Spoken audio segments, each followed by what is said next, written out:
Good afternoon, ladies and gentlemen. I'd like to welcome you all into this meeting of the Randwick Local Planning Panel. I'd like to commence by acknowledging the traditional owners of the land on which we meet today and also pay my respects to elders past and present. Can I introduce you to the panel that will be dealing with today's matters? Gary West is my name. I'm the chair of the panel, and we're supported on my left by Deborah Laidlaw, and to my right by Jason Berriger and by Kerry Hamer. We've got a number of matters this afternoon, so we'll be, and people have registered to speak. Before the meeting, all members of the panel did sign declarations that they had no significant or pecuniary interests in relation to any of the matters that we will deal with today. Those signed declarations of interest can be viewed on Council's website. Do panel members have anything further to declare? No, nothing further to declare.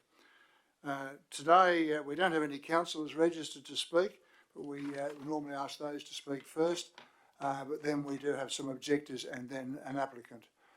The panel has been provided with copies of all the submissions received in response to the public exhibition of the application, so there's no need for speakers to repeat all those points in those submissions.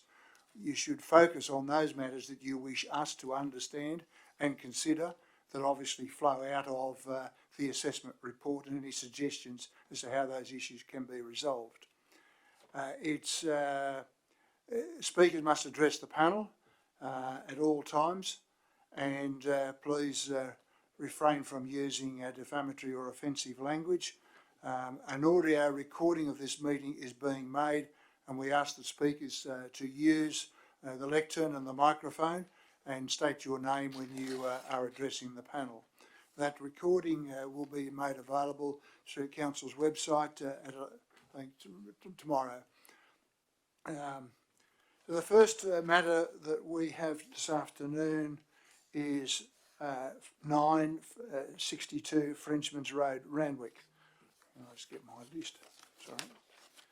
We don't have any objectors registered to speak, no councillors registered to speak, but we have somebody representing the applicant, Mr. Gilbert Deschalaine. You pronounce that for me, won't you? You did that very well. It's actually Deschalaine, yeah, or Deschalaine in French, okay, if you want to go that way. Over to you. Thank you. Good afternoon, panel. Yes, I am Gilbert Deschalaine. I'm from HDC Planning, and we're here representing the applicant and landowner. We've been engaged to review the determination and hopefully provide our comments of value to the panel when you're making your determination this afternoon. We were not the planners involved in the preparation of the original application, nor have we engaged with council staff as part of our process. What we have done is simply reviewed the application and also reviewed the report that you have before you. And while we think that the report again is a fairly comprehensive one, you've been provided with some good information, there's a need for some clarification, particularly in relation to matters that focus on the preservation of amenity and relate to recommendations for conditions of consent that significantly impact on the proposal as it stands. Look, it's nice to see that we do have a recommendation for approval, but condition 2, the draft condition requiring an increase in the southern boundary setback from 685 millimetres, which we propose, to 3 metres, drastically impacts on the proposal. Noting that the proposal itself has only a width of 5.98 metres. So essentially we're cutting the proposal in half. It's unclear as to why the drastic setback is required, and if you look at Council's report, particularly on pages 10 and 11, the Council's report advises that there's no real impact on streetscape or views, and that overshadowing impacts are not significant. Yet we have a significant increase in setback that's been requested. And look, at the end of the day, we also would suggest that whether or not it's reasonable to impose a condition so significant on a proposal.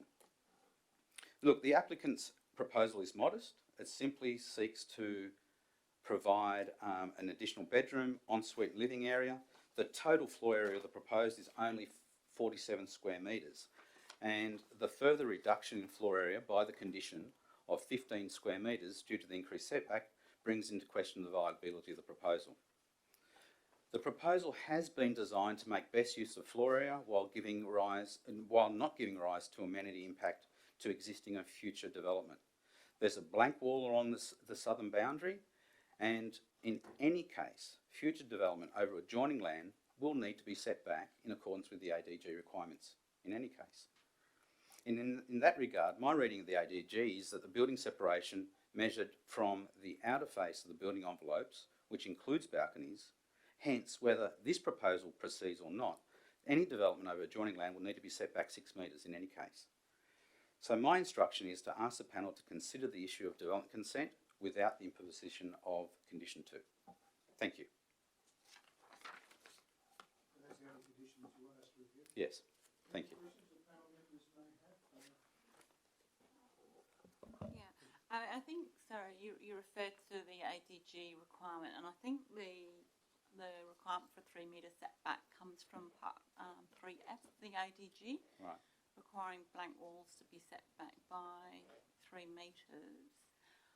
Shared over the boundary, yeah. No, 3 metres from the boundary, I think. Would you agree? I think if it's a blank wall, it's my understanding anyway. Can I just answer directly? Yeah. My understanding is that there is a minimum setback of 6 metres separation between buildings when you've got non-habitable against non-habitable. Yes? I think that might be under part 2F, maybe. I don't have it in front of me. Yeah. All right. Yeah. So, I mean, I guess what you're saying, though, is that by being able to come close to the boundary, that the adjoining site can compensate for it. Well, the way that I look at it, if you don't mind me saying, is that the development's already on the boundary as it is. The first 3 levels are on the boundary. Yeah. And any development that, if I'm understanding the report correctly. So it's first 3 levels, that'd be 4 stories, is it ground and 3 levels? Correct. Right, yeah, okay. So it's on the boundary anyway. It's on the boundary, Yeah. okay. So the way that I see it is that if there was any development that was to occur on the adjoining site, and if I read the report correctly, what the report is trying to do is preserve some sort of sharing of setback across the 2 boundaries. So, but by virtue of the fact that the development existing is already on the boundary, you need to set back anyway. You're saying it's under the ADG, it's Correct. a So different that, building yeah. topology, it's not a tower, it's a... Correct, frontage. yeah. So that you need to set back anyway. So whether or not this proposal goes ahead or not, they need to set back if they do the further development. But they could build. Sorry, do we?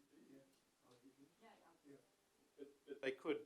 I mean, there's discretion to build to the boundary without any setback under the ADG, which is why this building is built to the boundary with no setback. So presumably, it might be rational for the adjoining development to build to that boundary as well. You wouldn't build 6 metres in a overshadowed slot. You could build to the boundary. You would want to, and I think the most appropriate way to do that is exactly what you're saying, is that the next development, if it was to occur, would go to the boundary for those first few levels. So then the question is, should this go closer to the boundary where it was set back as a neighbouring development? I mean, we weren't instructed to look at the design of this proposal, but I mean, what I could say is if we had the plans here, we could push our development right across to the boundary as well. Maybe that's an appropriate way to do it.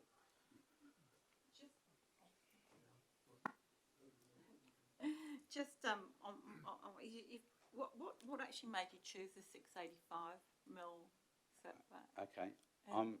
As I was saying, I'm not the project architect, Yeah. but I do have the project architect here. If he's I prepared guess to there's 2 answer. questions. I mean, one why 685? If on your line of argument, why wouldn't you? And the other one is there a BCA issue with that window on that eastern side, them all being within 900 millimetres of the boundary? Can I confirm? Yeah. Do you know? Yeah, so for that 685... Come up here, George. Come up here. For that... Can you introduce yourself, please? For the my name is record? George, and I prepared the plans, the building designer, prepared the plans. That 685 was determined, there used to be an existing planter running all across that top, but there was some order issues, and they had to get rid of that planter box, so that was determined, that determined the 685. And then in regards to the fire issues, yeah, we'll be seeking a performance solution. for the window being within 900 millimetres of the Yeah, which window are you referring to? So the window, the sliding opening doors. Is that the onto the deck? On the eastern side, which if you assume a wall width of what, 150, 200? Correct. So 685, 785, 8. It's about 100 odd millimetres too close. I mean, you could deal with that with a nib, I suppose. Yeah, correct. So the planter you said that was removed, that was the same as the one that goes around the Correct. eastern corner? Yeah, correct. Yeah, they had to be removed for remedial work because there was some water damage issues. So that took place, a month or two ago. Oh, okay. And Prior that, to the plants that being- planter originally was along that side, and how high was that? It was about. 600 mil high. It was 6. Okay. Right. Yeah. Okay. So what were the water issues? The building's been there a fair while, hasn't it? Yeah. It wasn't to make the deck bigger to get more. No. Or the owner's here. So how come? Who's What part was of the water? Strata? Yeah, because We'd have everybody introduced. Three Stooges now. We're all standing. Hi, my name is Giovanni. I'm the building owner. I'm not the building owner, the property owner. So there was a lot of water ingress issues along the entire boundary where there was the garden beds. So basically, we had to actually get Strata involved with regards to getting all of that ripped up, re-waterproofed, and the committee actually came up with the solution to actually remove the garden bed from that to prevent further entry of water. Because what was doing, some of the water entry was happening in bedrooms. So basically, I've got young children as well, and they're being affected by mold growth on the wall, and I didn't want to have that continue. So that's the reason why they removed those garden beds from that space. Okay. Yep. I have a question in relation to the waterproofing as well, and also the flooring of the extension. So I was just thinking the people that own the property below, I imagine that they didn't expect necessarily to have a residence above. So I'm just hoping that the flooring will be done to code and that waterproofing also won't impact on the below neighbours. Yeah, okay, sure. Oh, we've got a comment straight away.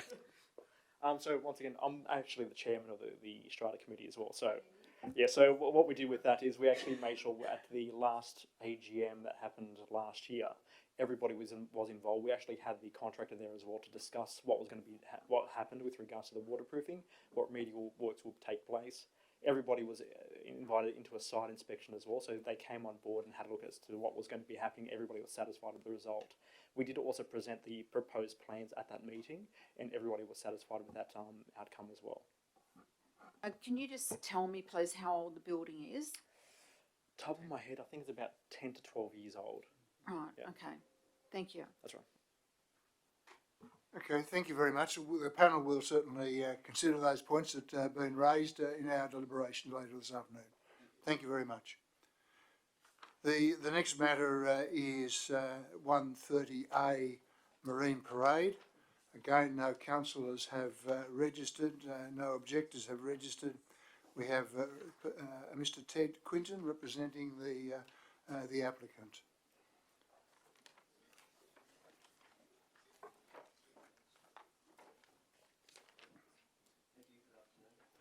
You have to, excuse me, just push the button there, yeah. Yeah, That's it. thank you.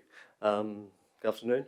We'll keep this very short because we're just here in support of our application representing the owner.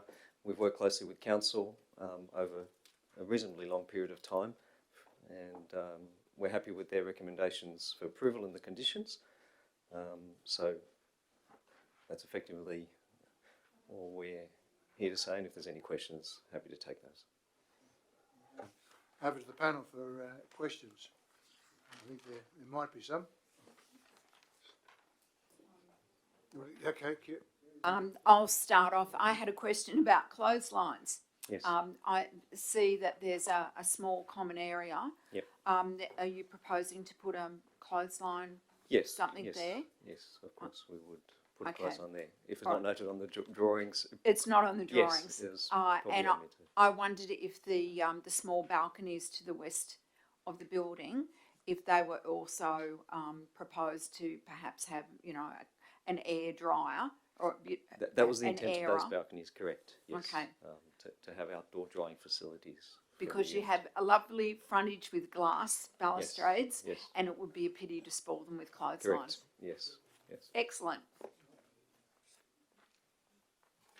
Sorry, are you the architect? We're the architects, yes, Okay, that's could right. Yeah. could I ask for a point of clarification there? Sure. On the, sorry, rear northern elevation. Sorry? Oh, Oh, sorry. well, keep we're going. at the stage of questioning, so, yeah. On the rear northern elevation, which is A3.04, Yep. and it's on the left-hand side past the dotted line, you've got coloured in as in new works. Yes, I think so. I don't have the plans in front of me. Do you want to come over? He can come over here, can't he? Oh, yes. Yep, Yep. you can come over Please, here. yeah, please.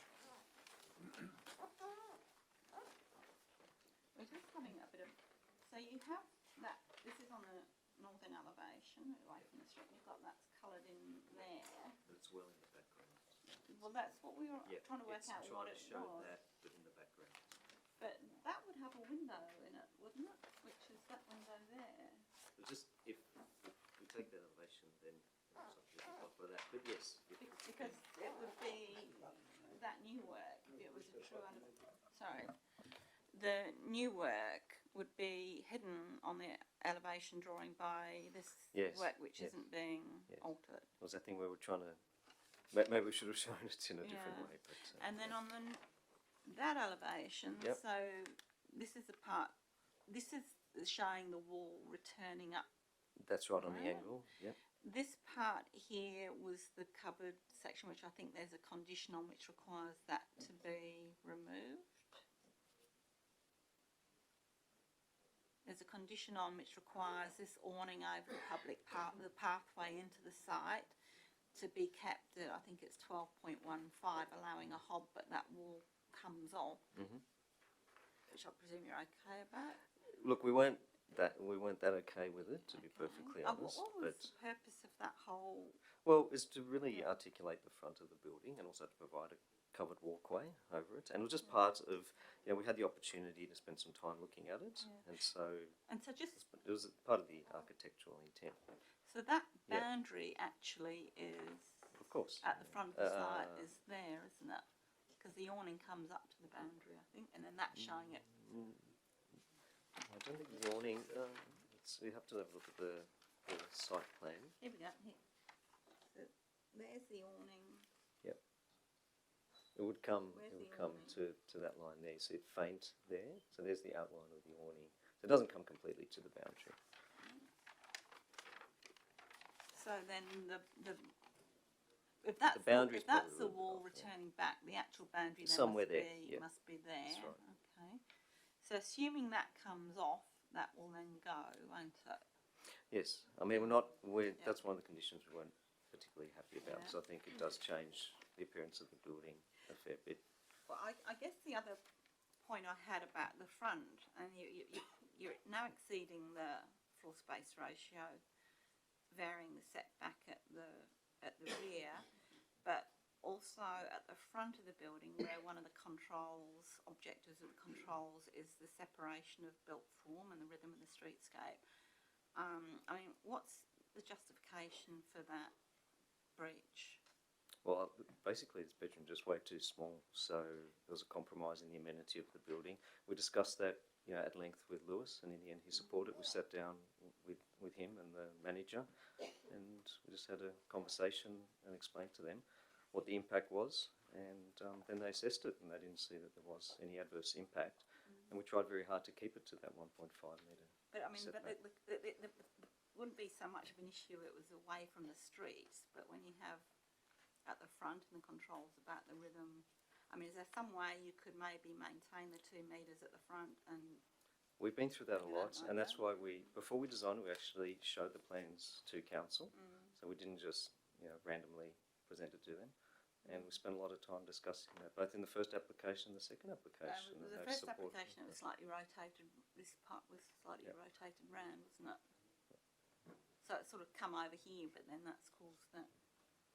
Look, I guess what I'm saying is that we did, it wasn't random. You can see the time frame on this application. It's been going for a long time, and part of the reason was we you know, we sat down with council and worked it out with them. We didn't want to just submit something and Yeah, then. that's right. But just bear in mind, because I wasn't involved in those Yep. discussions, obviously, what was the reason if it was originally rotated round where you could comply with both side setbacks was for you, what was the reason for you trying to rotate it back I mean, that it was way? just a minor rotation. I think there was some minor changes. We wanted to increase a little bit of this area, as you can see. So the way to be able to do that was to just turn it a little bit. I mean, to be perfectly honest, it's going so far back, I actually don't remember. You know, 2 years on, it's But it's if a you, long if you time. wanted to have that slightly larger room, assuming the gross floor area wasn't a problem, I suppose you've got to get too far down the track to rotate it back, but. Yeah, and there's been many, you know, very fine adjustments on the building,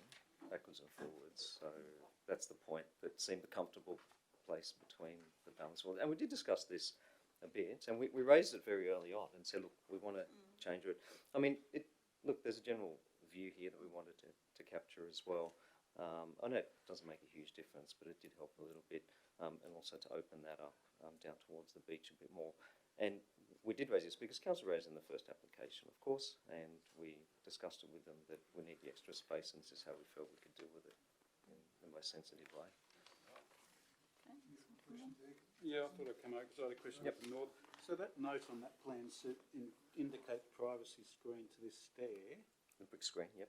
So, but in the elevation, the northern elevation, show me where that brick screen is to that, because I'm reading a window, that's I can see it on So the that side of starts the on east. this. Isn't that, That's the other side. that's the of one. this one. isn't that just a big window? What's Yes, that? it may have fallen off. So yeah, the brick screen's meant to turn all the way around. So that's. Oh, I see the hatch there. It's actually moved up by mistake. So it's So our hang on, fault. is that not Oh. where it should No, be? it should be there. That's just a Should be mistake. there. So It's- that it's a should be drafting there. mistake, yes, Yeah, yes, okay. it- Yeah, that shouldn't be a window. 'cause Apologies. Yeah, No, that's okay. That's what I thought it was. So this is a mistake. it's incorrect. Yeah, it's a Right. drafting error. Okay. Because in the Yep. DA approval, there was, the intent is to have that, but instead of having stripes, have hit and miss brickwork like the side. Correct. So Yes, it's because the materiality is brick. To the floor. And then again, we should have a window going You'd up. see those strips probably just there.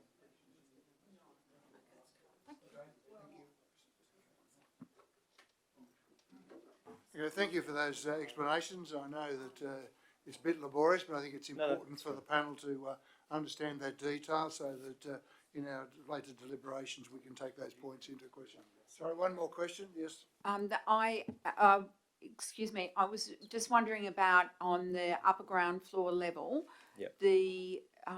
There's a room that's called a media study Yes. room. Yes. So is that just going to be an access area out to the backyard? Correct. Yes. Okay, so there's no plans to close that in to make it a bedroom? No, I mean we've shown the sliding doors. It needs obviously to have that amenity to close it off, but the intent is because it will be the main thoroughfare through to the backyard. Then that's its intent at the moment. So. Okay. Can I just make a comment? We did have a presentation that we submitted. I'm not sure which button it is to turn it on. Maybe this one. Oh, this one. Yeah. I mean that's the yeah, it's on there. Thank you. That's a 3D. So I'm not sure how. When you see it in reality, we look at it as a massed object.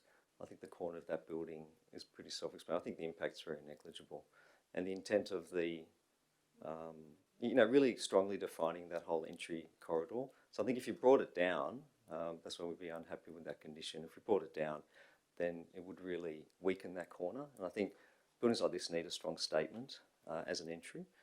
And we recessed it. We kept it very open. It's a non-traditional approach to an apartment building, very open at the ground level. And that marker with the arched entry, if it was taken away, I think would make the entry much more ambiguous. And I think that's why it's important to have a strong articulated architectural statement at that point. So we'd certainly support retaining it, and that's something that I'd like your consideration on. Okay, Thank you. thank you. No further questions? No, thank you very much. The next matter for the panel is 51 Bay Parade at Malabar. That is for alterations and additions to an existing building and use as a cafe restaurant with seating of 78 patrons and hours of operation, etc. We have, firstly, Mr. Dennis Brown, who's registered to speak. Yes, thank you.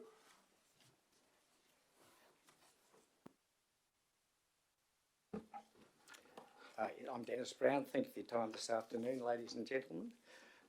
My main reason here to be here today is I'm representing Mr. and Mrs. Doyle, who own the property in next door to the proposed development. Now, he has submitted through his solicitor a proposal against this development. I'm assuming you've got that. The panel has received that, yes. That's Yes. the main reason I'm here. The only other comment I will make is that it is school holidays. Many other people wanted to be here. Many people wanted to talk. Most of them, because it's a residential area, are away on holidays. And I just think it's unfair that we're given 1 week and that it's come up in school holidays. The only other thing I'll say is that if you take the document that's come through the solicitor, you just go to paragraph 21, which is right at the end, the very least we ask, I think the very least you can give us is to defer this matter and to give us time and give you time to consider this document from the solicitor fully. I'm not a solicitor, but I don't know whether you've got any questions regarding this, but if you have, I can't help you. I think we should defer it, please, and give us time to the outside school holiday so people can come on board and discuss it in full. That's all I've got to say. Okay. Thank you. In terms of scheduling a meeting during school holidays, that's not something I do, but I'm sure that will be something that council will consider in the future. I really hope so. I can't. Yeah. Your comments are noted on that in that regard. So, okay. Thank you. Thank you. We may come back for some questions in a minute. No problem. Thank Do you want me you. to stay here? Yeah, just wait for a moment. We'll hear next from Mr. Alan Calladine, is it, representing the applicant? Yes, thank you. So just wait. Yep.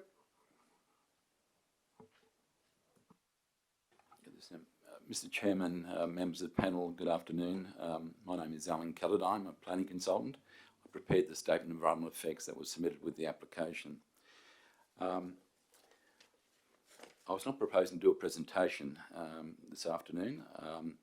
I'd like to say that we concur with the recommendation that the council officers have put forward to you. We accept the conditions of the consent, and we would ask you to adopt the recommendation that's set out in the report. And I'll be quick. I'm happy to answer any questions you may have. Okay, thank you. Can I lead off with a question then? Yes. How did you arrive at a figure of 78 patrons? We looked at the approved DA drawings for the corner shop that you would have seen this morning from your site visit. That has 20 approved people inside and 24 seats outside.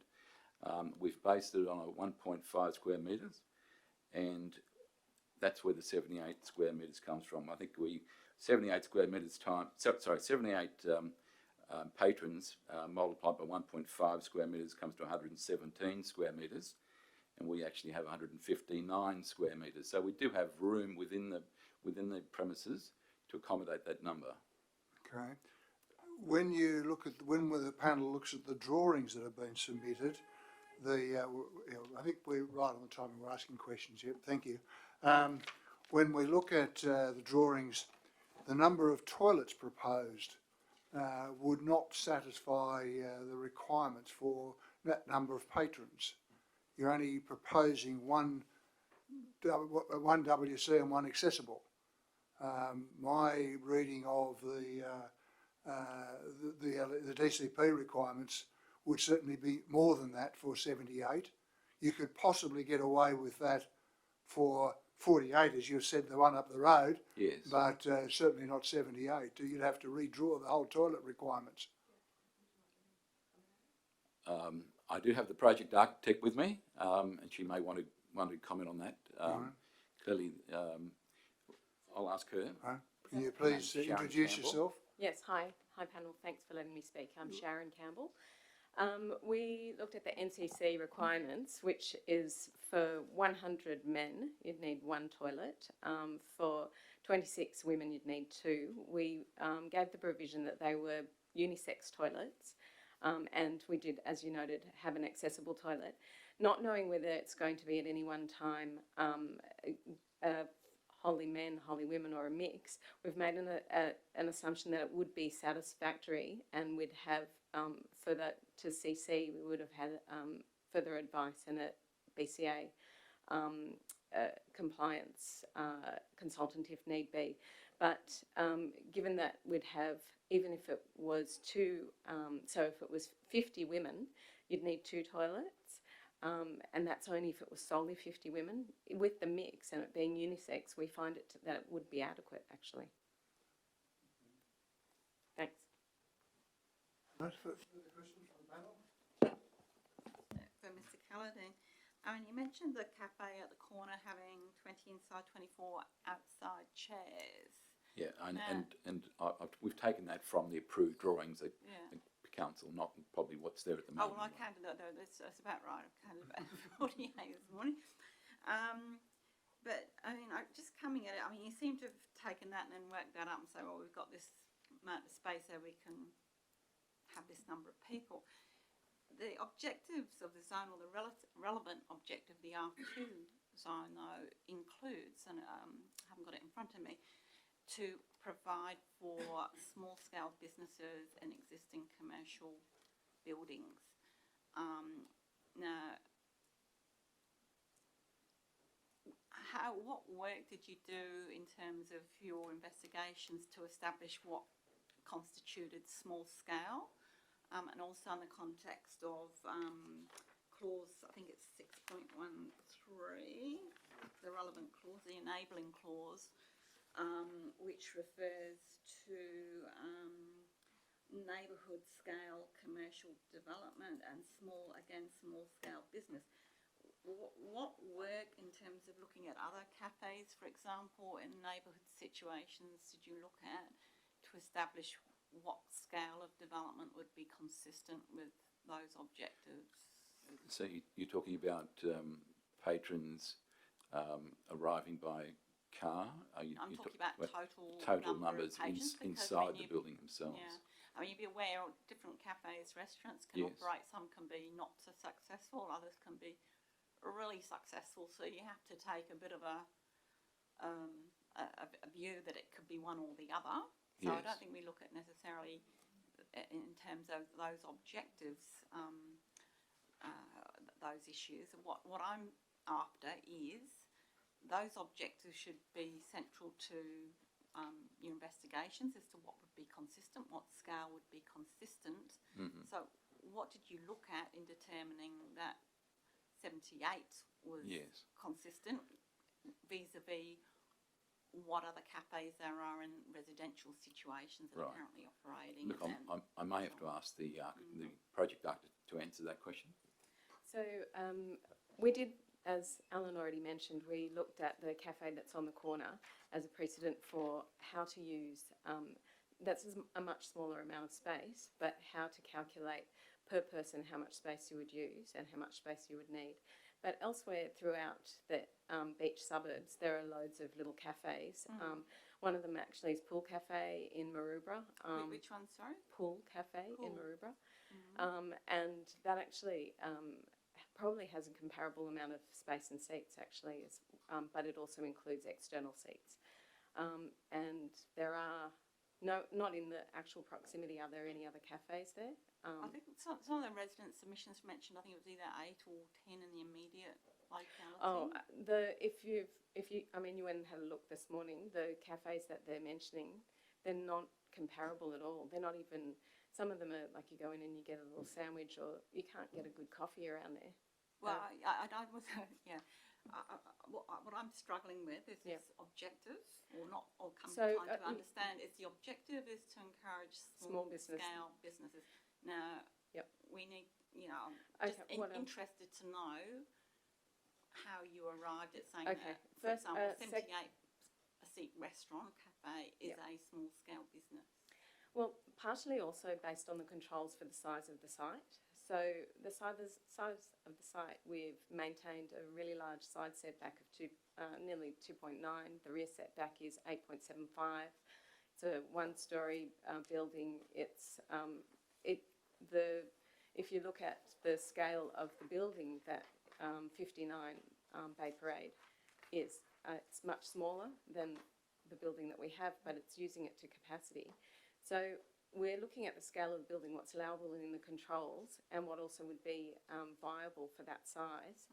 I didn't see that to be used at capacity at 78 all the time either. So, and it's a large neighbourhood. They're saying that in the objections that there are 8 cafes, but they're not actually 8 proper cafes. Okay, good. Just you can bear with me. Two more questions. When you say they're not proper cafes, is that because you think they're too small, or they're what? So the cafe you can go there for different types. You could go somewhere that has a takeaway, and you can get just a takeaway coffee, and you can't actually sit there and enjoy the space itself as well.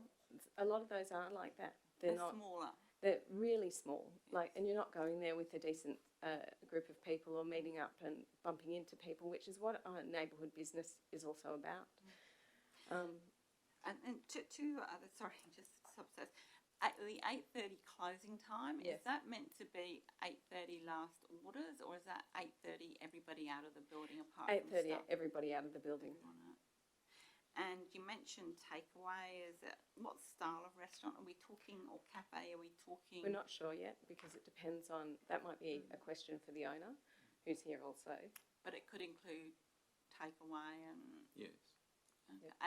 and so breakfast, lunch, dinner, Yes, that breakfast, and lunch, takeaway. dinner potentially. wouldn't be a typical sort of sit-down long meal dinner, because it would need to be longer hours for that. So that's not necessarily how they're envisaging it. I would suspect that you should speak to the owner about it, but it would be more like take-home meals, locals to take-home meals that are pre-prepared. That's also something similar to a couple of different cafes, say down in Clovelly. There's a number of cafes that do that as well. Okay. And we'd be using that as a model. Thank you. Okay. I suppose it's a bit of a catch-22 having 78 patrons capacity. Then that loads up, the parking, the noise, the dogs outside, patrons being noisy, etc., etc. So that's the dilemma about it being a neighbourhood scale in a predominantly residential area, and then having a cafe restaurant that operates on those long hours, how that would impact on the local amenity of the people there. I would have thought that 7:30 a.m. in the morning to 8:30 p.m. were reasonably conservative hours, even though it's in a residential neighbourhood.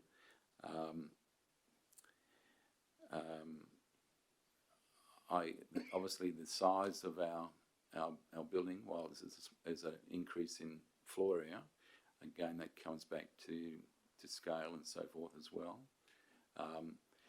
Dogs and so forth outside the premises there.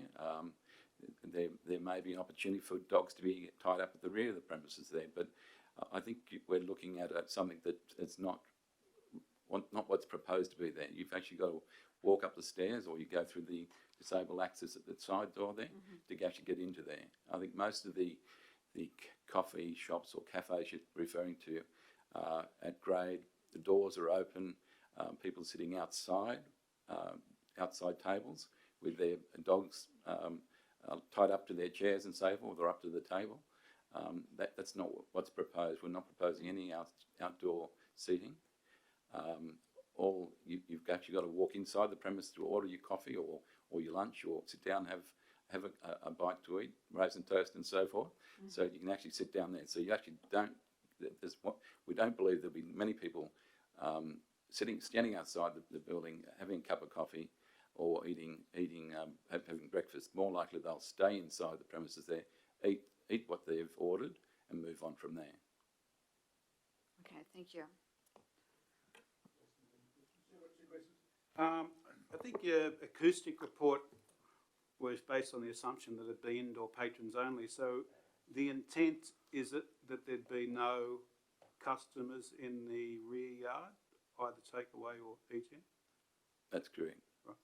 And the seating, was a seating plan done? I mean, usually with restaurants, you'd see a seating plan. I couldn't find one, but We do have one. There is one. It has showing been that prepared. 78 can fit.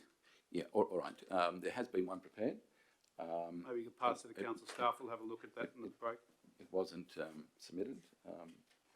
It was submitted or wasn't submitted? No, it wasn't. but Wasn't we've got it in submitted. case you Yeah. ask. Yeah, I'm interested in it because I think, you've got, I think the council staff's advice is the internal area, excluding the kitchen, toilet, plant, accessible areas, is about 86 odd square metres, but that includes all the access ways. So you've got a northern access way you need to get in, you need to keep the kitchen clear, you need to get to the fire egress at the back, and similarly on the eastern side you need the disabled access to get access to the rear and through to the toilet. So you probably lose about 35 square metres in accessibility. So, you know, the one per square metre would sort of, I would have guessed would be about 40 to 50 people, but I'd be interested in a seating plan. The plan's coming round to you now. Okay. Is it something we can? The council staff seen? You've provided that to council No, I staff? haven't. Just, Okay. Have you got an extra copy for them, or we'll run it by them? I can Okay. email it. And this shows 78 seats, does it? Yes. Right, okay. Can we take that? Yes. Okay, thank you. And that allows accessibility for disabled access, fire Yes. egress, in and out Yes. of, okay. Yes. You said you allowed 78 patrons at 1.5 metres, so that means you're looking for 117 square metres of usable, of seating space. No, they're saying they've got 153, so they could get more than 78 using that ratio. That's your Well, argument. well, it's a rate that, but obviously the consent that would be is proposed to be granted would be for 78. And any increase of that would be subject to a further or a modification application to council. You're saying 78 of the ratio 1.5 to 1 would only need 120 square metres. You've got 150, so it's comfortable. That's your argument. Yeah. It's Or am I missing? 125, Yeah. taking out the, sorry about that. 125 is what we were working towards in the comparable 1.5 metre, because that was an area that didn't have any kitchens, bathrooms, but it did include circulation space and doorways. Okay, yeah, sorry. I wanted to ask a question of the neighbourhood, if Right, that's yes, possible. yes, Oh, is everyone finished with, yeah, I think so, yes. yep, okay. Finished. Thank you. Thanks, Mr. Brown. You're the unfortunate representative of the It's okay. That's why I'm asking. You should have gone on school holidays. Yes. So, on behalf of the neighbourhood, is there, and I know, I've read through all the submissions. You have, yes. So, thank you for those. Is there anything that you feel that the neighbours would like to have been expressed today had they been here? Well, I haven't been exposed enough to the situation to give you a proper answer, but I will say that 78 seats in a what is really just a residential house. I can't imagine how they're going to do that. They've got a plan there, but it must be very comfortably seated in the plan. But I just ask that just give us a deferment and give us a chance to put together our case. Thank you for your questions. You obviously done your homework very well. I just see from a personal point of view, I think you've got it perfect down there at Malabar. The work that the council has done. I'm unfortunately old enough to remember the old stinkies and the polluted water and all that, and it's just a magnificent spot now, and you've just got it perfect. You've done a magnificent job down there, and I don't think this should happen. You know, you say a 7:30 opening, well, there's deliveries before that. You know, how can you can have an 8:30 cut-off, but if you've got 78 people there at 7:45, how can you have them out by 8:30? You'd have to have a cut-off at least 7:30. So there's lots of questions, but again, thank you for your questions because you've obviously done your homework. But just give us a deferment and yeah, sorry. Okay, so if the matter is not deferred, I just want to give you the opportunity to say anything else that you feel that might be, so reduction of numbers is something that perhaps is something that Well, The- Martin Pool was mentioned. Martin Pool's got $1,000 they've got 100 parking spots down there. Yes. I think it would be detrimental to that great, lovely feeling that you've worked so hard to create down there at Malabar. I think in the weekends especially, and fine, but right through summer, it would be just chaos down there. What we don't want at Malabar is another Bondi. Bondi's a great spot, but traffic-wise, it's a disaster. So I think there's an air conditioning unit on the roof, there's an exhaust unit on the roof. All those sort of things have got to affect the neighbours both sides and behind, the people. Right. The person that I'm representing has just built a new house and he's looking down on the Oh, rest. so you're representing facing the building on the left? Yes. Okay. Do you live locally? Well, I have been for quite some time in Prince Edward Street, living with my sister, my wife and my sister who's on her own. We've been travelling and we've rented our house at Maroubra. We've just recently moved back to Nagle Avenue, Maroubra, but we've been down there a long while. Walking the Labradors, I appreciate what a beautiful suburb it is. Yeah. It deserves to be kept that way. Okay. Thank you. Okay. I understand the concern that you have. Thank you. Thank you. Okay. Thank you. You can appreciate Kerry Harper as the community representative on this panel. Say again? I said Kerry is the community representative on thank this you, panel. Kerry. So obviously she asks questions of that nature Yeah. to help us in our consideration, obviously, as well. Yeah. Okay. Deborah, you had one more question? Yes, sir, to the architect, if I may. Okay.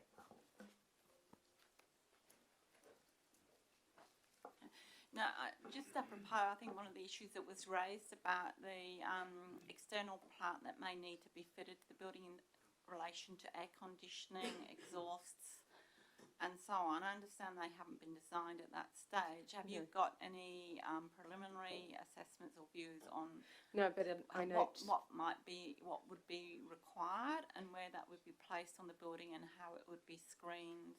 So I know the previous speaker said that it would probably be on the roof. At the moment, we do have exhaust that's coming up through the roof, but all of that is conditioned and it will be done for the CC.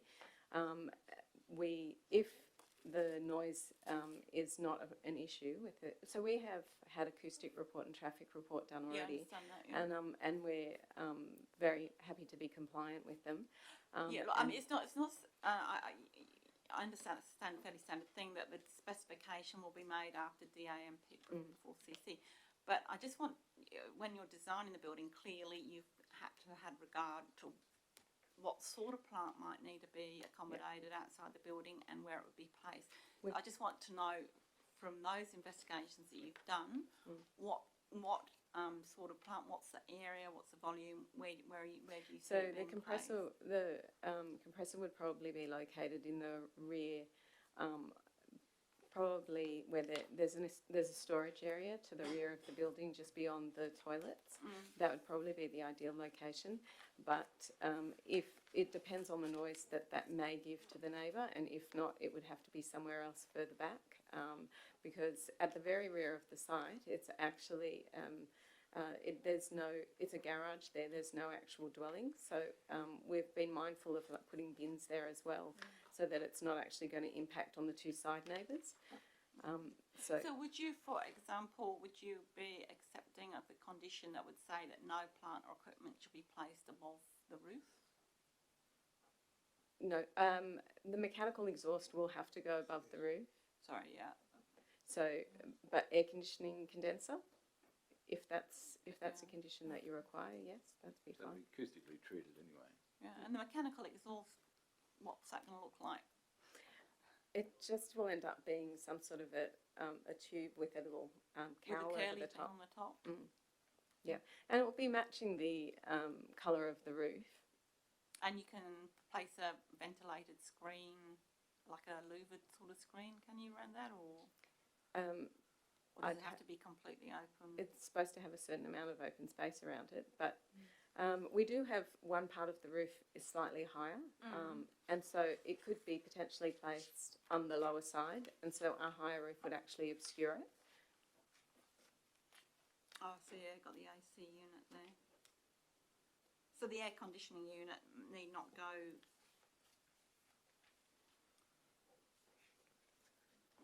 you've got the air conditioning unit at the moment right at the street frontage behind the parapet, Yes, is that it? In that location, the one reason for it is that the front parapet, the existing front parapet is Yeah. very high, but we're happy to locate that elsewhere and happy for you to condition it. Yeah, okay, thank you. One more question? No? Yeah, sorry, yeah. Just wait till we're finished there. You've got to go, have you? Oh. Yeah, sorry, I've got a question, and please take this as a question from me, not from the panel. Anyway, you know, we all have our own questions and views of the world. My question's about the management. I mean, look, you know, there's different views. This might provide an attraction to the wider area, but it's also not surprising that people who live closer would be concerned about the amenity impacts from a restaurant of this size and scale. And I guess two restaurants with exactly the same capacity and the same hours might have different impacts depending on how they're managed and the compliance with conditions and the proactivity to sort of respect your neighbours and make sure you're considering your neighbours in the management and running the facility. So it's difficult from a DA point of view because you're looking at plans, but really the real impact depends on the operator. proactivity in the operator and the commitment of the operator to consider neighbours and do a good job. So it's all leading to a question, which is, what would your view be of something that gave lesser core hours, you know, say 9 till 6, and the extra hours which have the potential to have greater impact in the earlier morning hours or after 6 are subject to some sort of trial. So gauge the effectiveness of the proactive management. Alan might want to speak on this as well, but I know the morning hours are particularly important. The evening hours after 6, I could speak to the owner and ask her. I'm sure if it was a condition that it could potentially come back at a later time, I'm sure that would be okay. But the morning hours are part of the important sessions in order to get the business, in order to actually make it viable. So I would say that the 7:30 start would probably be very important. Right. However, in more terms so of than the 6 till 8:30, you probably get one dinner session in that. yes, that's more about takeaway. And to be honest, I don't think that's going to cause all of the windows and doors are to be closed at that time, and it would just be locals predominantly picking up some takeaway. I don't think that that's going to be a very noisy time anyway. But in terms of the operation, there will be a policy and procedures document. All of the staff will be inducted. They will be told about what they're supposed to do in terms of the acoustics, because the operator knows, well, the owner knows that that's an issue, and the conditions require that they pay attention to that. So what was the answer to the question of your openness to a condition that had trial hours beyond some core? So you're suggesting a sunset clause, are you? Well, I'm just sort of asking your reaction to a condition that might say you could operate, say, 9 till 6, or a lesser period than you've applied for, but the earlier morning hours and the hours beyond 6 are subject to some trial that says you need to come back after a year to prove that you've managed it well to reduce reasonably the amenity impacts on those extra hours. So you get core hours, but the extra hours in the morning and beyond 6 might be. It's not an uncommon thing to do, say, to pubs and where there's a potential amenity impact. 9 o'clock as the start would not be viable, and right, but so the 7:30 is core, after yes. 6 might be more. After 6 would be fine. Right, okay, thanks. But that's an interesting point, the after 6, because that's where you're trying to make a point of difference. I said the after 6 p.m. that's your point of difference that you're trying to have with your business, because if you talk about the other cafes and restaurants in the area, the hours we got were actually the same hours that are approved for the cafe at 59 Bay Parade. It's the exact same hours and opening times. But I don't ever see that really open past a particular time. I guess it's, you know, what you would like to have and then what ends up being viable. It's two different The things. viability of the cafe opening at 7:30 is very important. Yeah. And that's because a lot of people obviously walking to the beach and so forth throughout that area. Okay, thank you. I think Mr. Brown had one more comment. Yes? Please use the microphone. It is all being recorded, I'm sorry. Look, yeah, thank you. Look, that's right. I appreciate that. But what I'd like, if it's probably out of order, we do have one concerned resident that's not on holidays at the moment, and I appreciate the timing. You know, it wasn't your fault, but most of the people that wanted to be here are away. Would it be in order to give him a few minutes, because he has had experience in restaurants and he's been a resident for many years? Can you give him just 3 minutes to talk to you? It's most unusual. Normally we do ask for people to Yeah. register in advance. Yeah, I understand that. Yeah. Is this person a neighbour? No, well, he's in the area. Yes, he is. Is in the area? Yeah. I'm going to ask the panel. Is the panel happy to hear from this? No? All right. Okay, 3 minutes? Yep. Okay. Thank you very much. Please, when you come, can you state your name and where you reside, please? Certainly. Thank you. Yeah.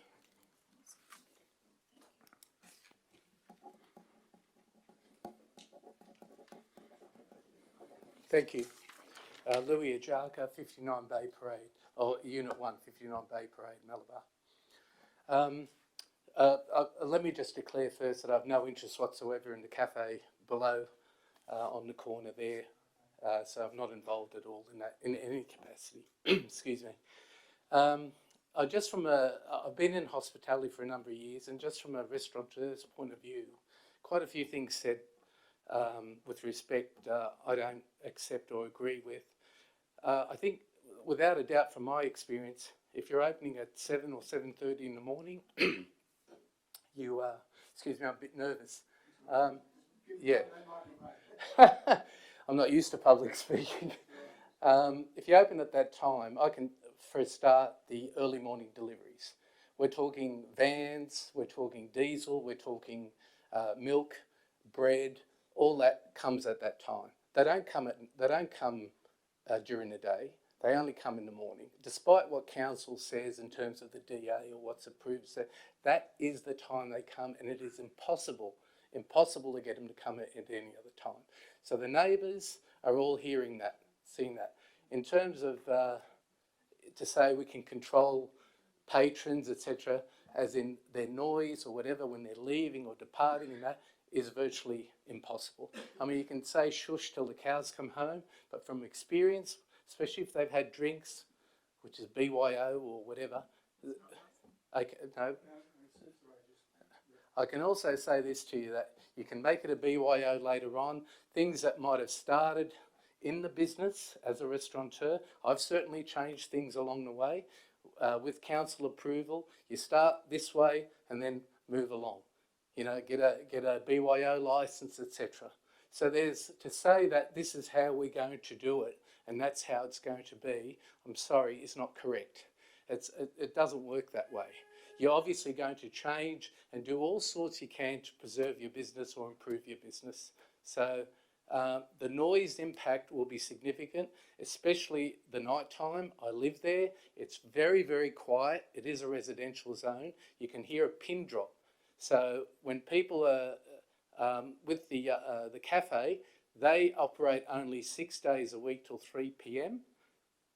and they operate one other day till 8. Okay. And even then, it's very quiet. Okay. So, thank you for your input. Right. Appreciate that. Thank you. Okay, thank you. There was a Ajaka that was in one of the submissions. Yeah, that's me. That was you. That's correct. And in actual fact, we had an architect who was going to represent us, but he was away on holiday too. Thank you. Thank you very much.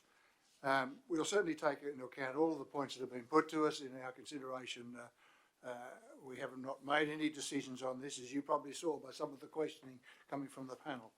The next matter is 25 Byron Street, Coogee.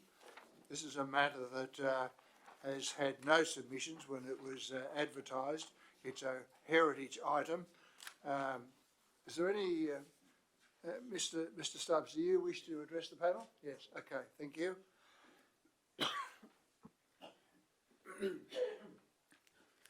Hi, my name is Matthew Stubbs from Design Tribe Projects. I'm the architect on the project and representing the applicant and the owner.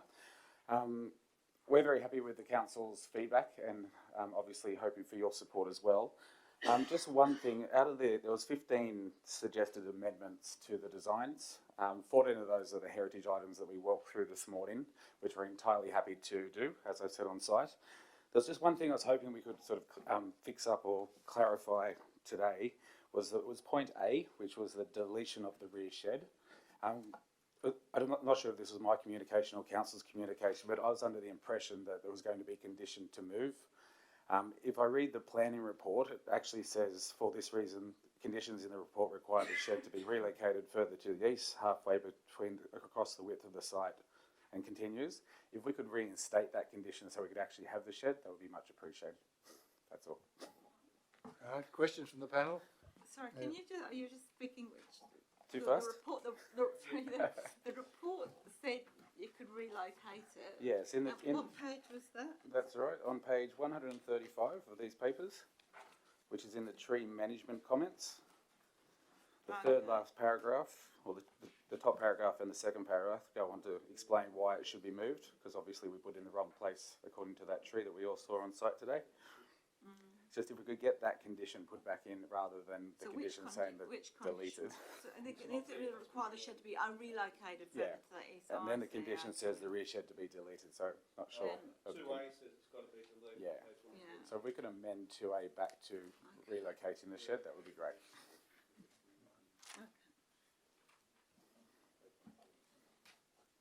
All right, the panel will note that. Any other questions at all? And, Yeah, sorry. no. And you wouldn't object, I presume, to add on to that condition requiring that the footings be inspected by a consulting arborist to ensure they're not No problem impacting at all. on anything. Easy. And it be just as cute as those. It's quite cute. Okay, thank you very much. Thank you. We certainly will take that into consideration. Thank you, ladies and gentlemen. The panel have now heard from all speakers, registered and otherwise. In accordance with the panel guidelines, we will now close this part of the meeting, and the panel will move to another room and deliberate and vote on each of the matters. We won't return to the council chambers today. The outcomes of our voting and determination will be made available through council's website, hopefully later on tonight, if not certainly tomorrow.